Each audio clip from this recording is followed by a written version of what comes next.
Federal Commissioner, National Population Commissioner Bimbola Salu-Hundeyin is here with me in the studio for more on that report. So you have promised Nigeria the first digital census next year. You know, the concerns of many people have been the accuracy of the data and how verifiable it will be. What is this technology and why are you so confident it will work? Well, you know that the past censuses have been by manual. You use paper, you take down information, the paper is taken back to the office, they are stored somewhere. Anything can happen to such things. But the whole world knows that technology is an accurate way of doing things. It might not be 100%, but at least 99.9% when you use technology. And that's why we have also leveraged on technology this time. And the first pre-censal activity, which is the enumeration area demarcation, where we had divided the nation and the states into smaller units, so that during the census, a pair of enumerators will be able to just take each small unit and enumerate the people there. Was also done digitally and electronically. The map of the whole country and every state and every area we're visiting is already put on our PDA. The PDA is something this size. And then on the PDA you have the map, is also geofenced. So when you get here, you cannot tell us you are in TVC when you're actually elsewhere. We'll be able to detect because the map is GIS and is geofenced, you know. And we have used satellite imagery, 5.0 resolution to ensure that the map is as accurate as possible.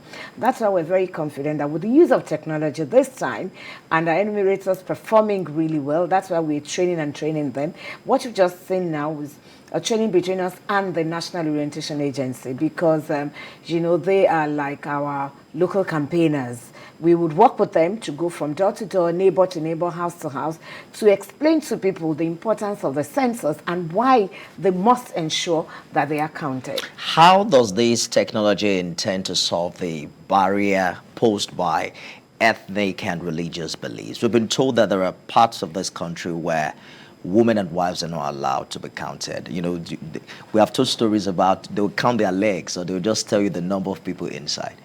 Well, it's different this time because I can assure you that my colleagues, I hope you know that at the Population Commission, we have a commissioner representing each state.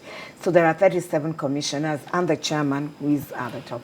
And my colleagues who are from such parts of the country are also working hard to educate their people that this time it is better to be counted and have accurate figure for everybody's good. As you know that census is the mother of all data.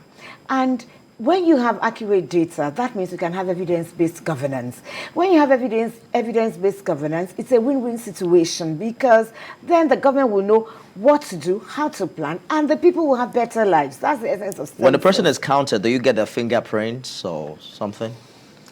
That's a big one, really. And I must be honest with you, for now, at a stage, we were actually looking at doing that, having a bit of biometrics.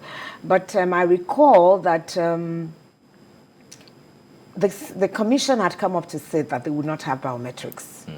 They will not have biometrics. So perhaps it will still be the situation of these are the people I saw and then I register, or these are the people they told me. Well, not exactly live inside this house. No, not exactly this time because this time, I told you that you're already geofenced to your accommodation. So if we count TVC people, it will be difficult for you to go elsewhere.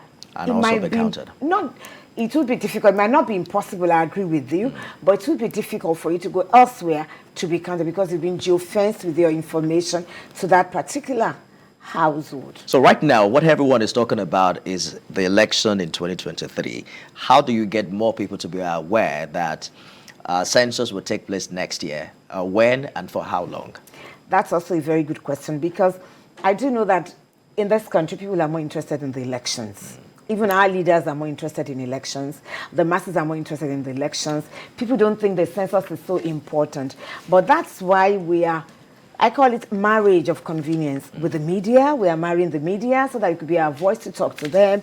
We're marrying NOA so that they could be local canvassers. We're talking to private sector. We're talking to the schools. We have Census in Schools program. We're doing we are actually very proactive now to ensure that everybody owns this census. When we all own it, it's easier for us to conduct, and then the result will be much more acceptable because you'll be sure that you were counted, and you can always, because it's digital, you can always look at it and say, okay, this is what we got here, and this is what happened here. Because as soon as your information is gotten, it is sent to the cloud.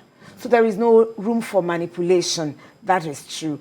And that is the real position. So we're actually doing a lot of grassroots sensitization, talking to people about the census. And you know, it's a peaceful project, unlike the election that could come with a bit of violence. Well, but you know, there's also a lot of politics in the numbers. But I hope that you have more time to be able to have this conversation in the future. Bimbola Salu-Hundeyin is Federal Commissioner and National Population Commissioner. Thank you for talking to us tonight. Thank you for having me here. Thank you.